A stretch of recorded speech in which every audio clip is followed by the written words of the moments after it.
Welcome back. You're watching DD India News Hour. I'm Abhishek Mahajan. So, Russian President Vladimir Putin wraps up his visit to India. Let's talk about the key moments of the visit and agreement signed. Ambassador Prabhu Dayal, former senior diplomat, joins us on the broadcast for more. Welcome, sir. Appreciate you giving us your precious time. Ambassador, Vladimir Putin has wrapped up his two-day visit to India.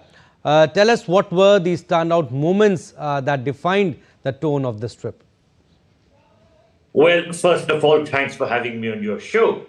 You know, the state visit of Russian President Vladimir Putin to Delhi on December 4th, 5th, 2025 for the 23rd India-Russia Annual Summit is a strong signal to the world, particularly to the United States and its allies, that the long-standing India-Russia partnership remains resilient. A central message from the visit was that India maintains strategic autonomy and has multiple foreign policy options, while Russia demonstrated that it is not internationally isolated despite Western pressure.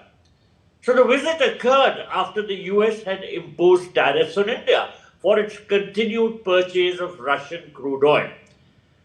By proceeding with the high-profile visit, India demonstrated that external coercion would not compromise its strategic partnership with Russia. And this approach aligns with India's established foreign policy of multi-alignment, allowing it to maintain relationships with major powers and avoid entanglement in bloc-based rivalries. So India effectively signaled its commitment to charting an independent foreign policy path. Let me mention that India's determination to resist US and Western pressure and host Putin was a strong assertion of its strategic autonomy and the prioritization of its core national interests, particularly in energy and defense. So the West must modify its approach towards India and avoid pressure tactics. India operates, as I said earlier, on the principle of strategic autonomy, prioritizing national interests, and therefore it views external pressure as a vestige of a colonial mindset. Ignoring these factors, these risks, undermines a crucial partnership for global stability. Let me also mention that the world is no longer unipolar, and India is a rising power that contributes to a multipolar system.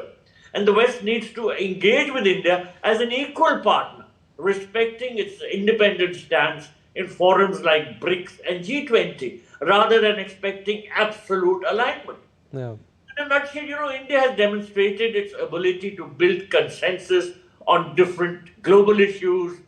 And despite the deep divides between the West and Russia in regard to the Ukraine conflict, India has maintained equanimity and a posture which equidistances itself from both sides. And this highlights its importance as a diplomatic player. Ambassador Dayal, also I'm talking about the economic roadmap. India and Russia, they finalized a 5-year economic roadmap. What are the key features of this plan, and also how does it aim to cushion both sides against the US tariffs and the sanctions? You know, the summit focused on solidifying economic ties, including the uninterrupted shipment of Russian oil and the use of the rupee and the ruble for trade settlements. And this is to bypass Western sanctions and the dollar-based financial system. The two sides agreed on an economic cooperation program until 2030, aiming for a bilateral trade target of $100 billion. And Russia assured uninterrupted shipments of fuel, reinforcing its role as a reliable energy supplier, despite Western efforts to curb this trade. Let me mention that agreements were signed across diverse sectors, including nuclear energy, space, critical minerals, healthcare, tourism. Let me also mention that India announced that there would be free e-visas for Russian nationals, and also discussed the development of transport corridors like the international north-south transport corridor. So ultimately, the visit demonstrated the depth and the resilience of the India-Russia special and privileged strategic partnership, which is rooted in mutual trust and respect for each other's national interest.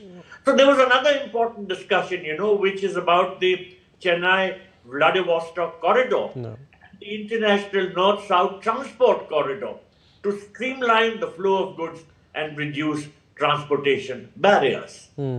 Ambassador, they are also, the optics, the red carpet welcome, private banquet and the state dinner were strong. What signals were India and Russia trying to send to the international community? Well, a very important signal relates to defense cooperation. Yeah. India reaffirmed its long-standing defense cooperation ties with Russia, which remains its primary source of military equipment.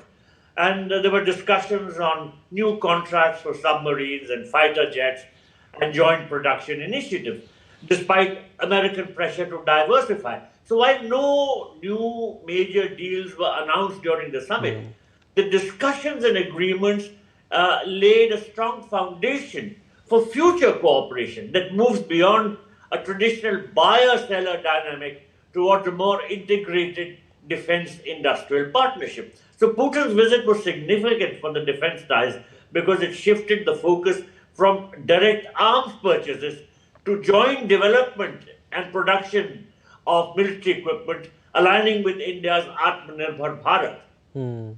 Ambassador, they are also, if you talk about the holistic view, how do both sides describe the current status of the partnership, India and Russia, and how does this visit of Vladimir Putin fit into that larger timeline? You referred to the red carpet welcome. Yeah. The red carpet welcome and PM Modi's description of their friendship as a guiding star also sent a powerful message that Russia retains a major diplomatic role and is a major diplomatic partner for us, and not just existing in an isolated global centric environment, an environment dominated by the Western narrative.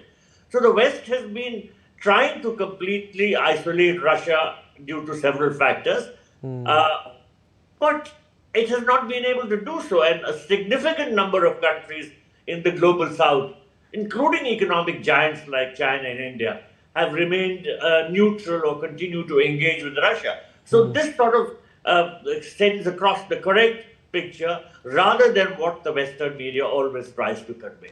Yes, and also, Ambassador Dayal, a strong bonhomie was also seen between Prime Minister Narendra Modi and Russian President Vladimir Putin. Does that also make a difference? And also, how do diplomatic visits of this nature help maintain continuity in long-standing bilateral relationships? Well, it is an effort on the part of both India and Russia to maintain continuity in their bilateral relationship.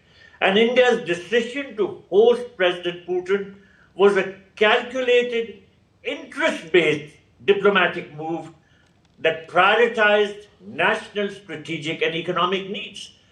So New Delhi was able to send out a clear signal that Russia remains a time-tested partner and that India will maintain a consistent foreign policy, prioritizing its national interests over Western geopolitical alignments and demands. So the unequivocal message from Putin's visit is that India has options in its foreign policy and that it retains strategic autonomy. The message also was that India will resist Western pressure to dilute or downgrade its long-standing relationship with Russia. Absolutely. Russia remains a time-tested partner of India. We'll leave it at that. Thank you for your insights, Ambassador Dayal. Thank you.